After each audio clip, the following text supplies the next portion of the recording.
Yo, what's up guys, this is Happy Now with another Guild Wars 2 PvP video, and this time with the Power Reaper, showing you the Reaper with speed runes and how effective it will be. This was not my best game on Reaper, but one of the ones to just show you a little bit how strong it can be and how effective the speed runes are. And yeah, this is a ranked arena game with not the best players, but still I was able to show you some decent gameplay, some stuff that you can do as a Power Reaper, and some that you should probably not do, but I don't know. Yeah, I'm just doing the after commentary on this video, and let's see what is going to happen here. They had 3 core professions. That's right, I remember this. That was also really cool. Three core professions in one game. That's pretty nice. And yeah, core warrior. I don't know what this guy was playing. But you won't find any good core warriors because it is pretty hard. Core warrior got nerfed so much, but I will also show you a video on that if you like to, of course, because my core power warrior, my last video was really like one of the most beloved and liked videos. It has almost 30k views. And you can see it here, I could abuse Lich. I don't know if they fixed this. I could have abused Lich here to grant myself some life force, so I could go into my Reaper Shroud. But with a good team you will get at the beginning of the fight always some swiftness, and with swiftness you will have speed and 66% faster movement speed. This is a good place to hide your flesh form because enemies won't see it. And then what you should do is just always try and wait a little bit for the enemy players to engage. Especially if they have a thief and stealth up, you should always just try a little bit to hide and don't get in too fast. You can see this here. I lay down my Ring of Fear to support my ally here, so he's not getting caught there really badly. But the problem here is that the enemy player now just liched, and I wanted to try and corrupt him a little bit, but I just had no cooldowns. And it was really a mess here because my team just randomly attacking people. I wanted to go for the revive, but I went for the stomp, which was not so great. But now you can see it here. I'm still out of combat now. So if the enemies would have tried to chase me, I would have been able to get away by a little bit. And now just deal some damage. And now you can see it here what I do. I go ahead, CC the enemy players and put down my well. And my well just makes my ally stay alive a little bit longer. And he's even using his healing symbol while he's downed. And he was able to survive there pretty nice. I just felt that I missed a lot of attacks. And now you can see it here, the enemy Necro, he's immobilized. And now he has the Ring of Fear, which means he would have been not able to get away anyways. But he had, when you know core Necro, you will have the consume conditions. So he removes the immobilized, but he would have been not able to get away anyways. I just went to my own cap, by the way, here, really bad. He would have not been able to move nowhere around because of my fear, and that's just what makes the game so easy to us. This is Greatsword 4, by the way. I was just wondering a little bit how great Greatsword 4 is. Wait for a dodge, use my Reaper 5 and just catch him here really good. And now you can see it here one more time. He has nothing to do. He can't even dodge here because once he dodges he will just get caught by my fear. He just was still able to survive here at this point because of his, what's the name of it, shield 4 or 5. And that's pretty interesting. Even though Holosmith, a good Holosmith will just destroy you. So you should never do 1v1s against Holosmiths. That's pretty dangerous. You can still take a lot of 1v1s, but you have to just hide around, walk around, hide, and get back into combat again. This was a nice Greatsword 5 pull. I even pulled both. I wanted to pull only the Necro. And you can see this here. Once you have a target that is low and you can't chase it, don't just try. You can just move on to the next, wait for the dodge. I got the second CC as well, but he just stealthed up there. Now I just get my fear. You can see this here. He even had, what? That was interesting. With Greatsword 3 he just dodged my my attack. Wow, that's interesting. Yeah. What happened there is he used his invulnerable, what's the name of it, invulnerable attack there. I'll wait for him to dodge. He has plasma up, so I just time a little bit my attacks so I can get him after that. And you can see this here, I'm really able to deal some nice damage, but my ally is not getting any kind of damage. That's why this soul beast just survives for so long. And now it is important that I just try and hide. No! I thought I got him with my fear ring. It would have been only important that I just land my attack there. Wait for him, I'm just baiting him. Still, I was not able to get there what I wanted. I should have stopped there. I just wanted to get a really nice kill onto that guy so badly. But my ring was not able to catch him there. That was really, really bad. Now I see two people. I just watch a little bit if they are crossing or not. Laying my flash from there. Dodge the fear. And then after that he has nothing left normally. So I can just freely damage. He already used his mark 5. So he feared me. Which makes also not so much sense. I immediately CC him after he used his stun break. And now you can see it here again. My fear ring. He can't do anything. He has to stay here or he just gets feared. And once he gets feared, he can't do anything. Just run away. And that's just what's happening here. And from here on, I just decided to go into my Lich while I activated my my Reaper's form, because with that I will get quickness, and with the quickness I'm just going to be able to deal some heavy damage. And from here on, it just yeah, rotation, trying to get some more kills. I don't know how he just dodged that. No, was I able to survive? No, I got even the kill into that guy. Really awesome. I was able to cleave a little bit here, but my team is not even close to me. I see that it's red point, so it's our cap, and I don't go for it. I went for it once, but not not so many times.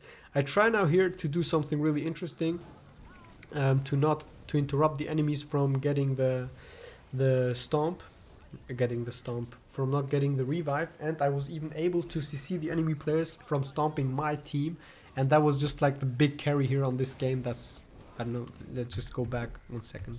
You have to see this one more time. One guy is reviving, and the pet, I guess, and 2 of the enemies are cleaving my guy, and now I just lay down my fear, and he just gets feared because he dodges away, and I can see it here. I start the revive to get the well, so he's not getting stomped, and we are able to secure the kill and to stop the enemies from stomping my ally, and that's just game changing here. I mean, the enemies were not able to get midpoint anyways, but it is still pretty interesting that we were able to secure a kill here. I got the wrong target, otherwise I would have killed this warrior. And from here on, I don't know if we snowballed them, but the game is still pretty close. You see this? Even though the enemies ain't that great, the game is just a little bit too close. You can see this here against soul beasts. Just keep a little bit the distance, and you have to do nothing else. He just again jumping here into my ring, and I just fear him for a second time. I don't know if I was able to get him. Yeah, I was able to. You see this? Damn. This is so annoying, especially because I was always thinking when I play Reaper, I just want to have corrupts. I just want to corrupt enemy players so they don't have any boons, and then I can freely damage. But the Ring of Fear is just perfect. The enemies, if they have no dodges, they will just get CC'd if they walk in or out of it. What's happening here? You see this here, by the way, my guy was really low. I go to my Reaper Shroud, even though I don't needed it. I could have waited a little bit longer to cleanse Condis from him, because that's also something that you can do. And from here on again, my ring, blind here the enemy players, and he should have trying to leave here somehow. We get that as well. My ally just gets the banner off, and the enemies from here on, they should be, if I remember correctly, not able to do anything. The enemy Sobies just decapping our nodes, which was also nice, just stalling the game a little bit. Yeah, good moves here. I did pretty much a lot of work, even though my team is also not so strong, but the enemies had also not the best players. So in my opinion, it was a little bit, how to say it, not a close game, but good mixed games, because my team, I don't want to say, but without me almost was not able to get any kills. He again uses his freaking invulnerable, but this time around he just was able to get it. I just wait a little bit, bait him here, baited enough, get a double CC, but my ally was not able to get him, right? Yeah, if I remember correctly. We were not able to kill this guy. He just gets double Aegis or something. He just survives that pretty nice. The enemy guardian was a support, if I remember correctly. I don't know. He was playing with mace. Or not. I don't know. He had mace. But you can see this here on all kills that's just happening here around us. I'm the one that just is always there to get the kills, and that's pretty nice. I was also able to hold nodes a little bit and yeah, just move around. You can see this here. The mobility is so great, and this build is best played on maps that are just free like this. Oh shit, I'm gonna die here if I remember correctly. Look at this. Just the AoE attack that deals 15k damage, 17k, wow. Pretty awesome. But I guess he had all his skills up, the burst skills. This is the one and only death that I have. 16-1, that's pretty interesting. I thought I had 10 kills and 1 death this game, but 16 is also pretty nice. And let's see. You can see this here. Once you get out of respawn, just go once into your Reaper Shroud and use the 2 ability to leap forward, and then just go out of it, because don't waste your Shroud.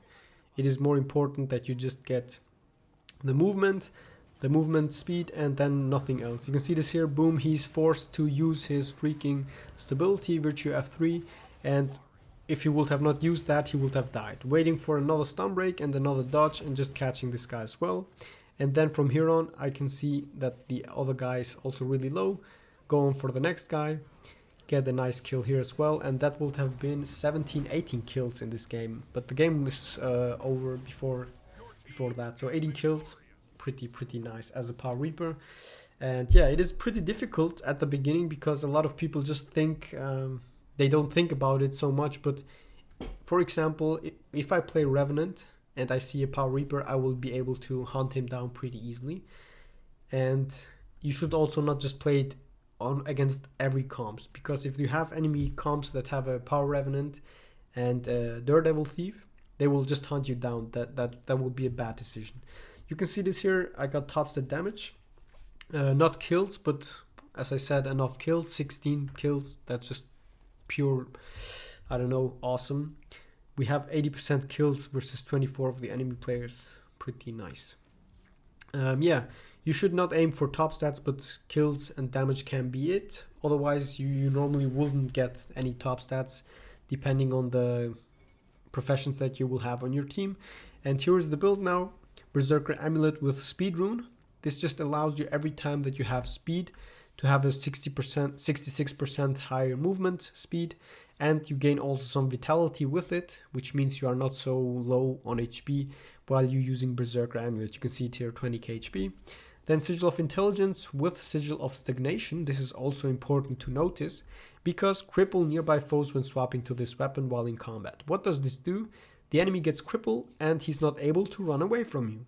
In combination with that, Ring of Fear just catches them and they just either go out of the ring and get feared, so you can freely damage them, or they just are too afraid to dodge into the fear ring or to try and get out of it, and you will catch them again. Or as you saw, the enemy ranger just dodging inside of the fear ring, and he just dodges again back to it inside of it and is again trapped. And that's pretty awesome. Especially, by the way, you will also get protection while you stay into that ring. Sigil of Escape with Sigil of Energy, just to get out of any situation. Sigil of Escape will remove Immobilize, Cripple, Chill, and I don't know, those 3 actually. And it is pretty strong, especially against like Druids and Rangers. If they use Immobilize on you, if they root you, you are just able to get away with it. Then Blood Magic, Soul Reaping, and Reaper. Here I use Ritual of Life. This is important to understand and know.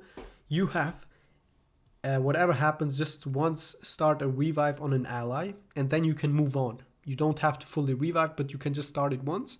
What will happen is Lesser Well of Blood will be activated. You will get healed and your downed ally as well, and in combination with that he will get revived by 1% for each tick, and it has 5 ticks, so he will get 5% revived. And that's pretty strong, and that's what's also saved the game here. I don't know if it saved the game, but some nice points, some nice team fights it saved like that. Vampiric Presence, your nearby allies siphon health with attacks. This effect increases while in Shroud. You will just steal health from enemy players and nearby allies as well. Only in combat, of course, and that's also pretty nice to have. Unholy Mature, as you saw, my ally ranger. He was about to die. He survived with well, like 1% HP because I cleansed for him conditions and he was able to get away. This is pretty nice. Keep that in mind. If you see an ally struggling with conditions, use your Reaper Shroud to absorb their conditions and yeah, just to heal your allies. Of course, you will also gain life force for conditions, but that's not so much. You will gain just 9% life force. Speed of Shadows. Entering Shroud grants swiftness and removes movement impairing conditions. This is also pretty strong. The swiftness in combination with speed rune, pretty perfect. And in addition to that, you will get rid of cripple, chill, and immobilize. Pretty perfect. Yeah. Then Stole Barbs. Entering and exiting Shroud increase your damage for a duration. 10 seconds, 10% damage boost, just to have it pretty nice. Gain increased critical strike chance and ferocity when in Shroud. This is just pretty strong to that gives you the opportunity to deal heavy damage with your auto attack and Reaper 4. Then Chilling Nova. Every 10 seconds when you crit, you will activate the Chilling Nova, which will damage enemy players and chill them. And that's pretty nice. The chill is pretty annoying. Again, as I said, chill and fear. Enemies will be chilled, so they move slower and you will be able to hunt them down easier with that. Soul Eater, striking foes within the range threshold deals increased damage and heals you for a portion of the damage dealt. You will have a 10% damage bonus to enemies near 300 range and 5% healing from that damage, which means also your normal attacks. So try to always land your attacks with your axe and greatsword, so you will get healed and don't die so fast by that. The range 300, yeah, that's on your Reaper Shroud, the, I guess, maximum a range that you can apply damage. Reaper's Onslaught, gain ferocity and quickness while in Reaper Shroud. Hitting with Life Reap reduces the recharge time and Shroud skills. This is also important to notice. Reaper 5, you have to try and land this attack. It will reduce the cooldown of your abilities. That's really important. And you can see it here, quickness for 3 seconds. And this has an interval of 3 seconds, which means once you go into your Reaper's form, you can immediately cast your elite skill and still will be having those 3 seconds or at least 2 seconds, because 1 second activation time, 2 seconds of quickness, which allows you to hit multiple times and more faster and being more dangerous. And in combination with that, you will also gain increased ferocity, increased crit damage, and that's pretty nice. Yeah, that was actually the build, and I hope you enjoyed it. Now you will see as always 3 of my other videos, which you can watch or not, and of course you can subscribe to my YouTube channel only if you like to. If not, don't do it. That was Happy No with the Speedrun Reaper, and here I will be showing you my skins quickly. Bloodstone Visage, Raven Mantle, Laystone Vestment, Pirate Gloves, and War Beast, and Tribal Walkers, Luminous Axe, Fractal Skin, and Desert King Greatsword with Spellforged Backpack. Thanks a lot for watching. Hope you enjoyed it, and try this build out if you want to. If not, don't do it. I'll see you in my next videos. Bye bye guys, love you all.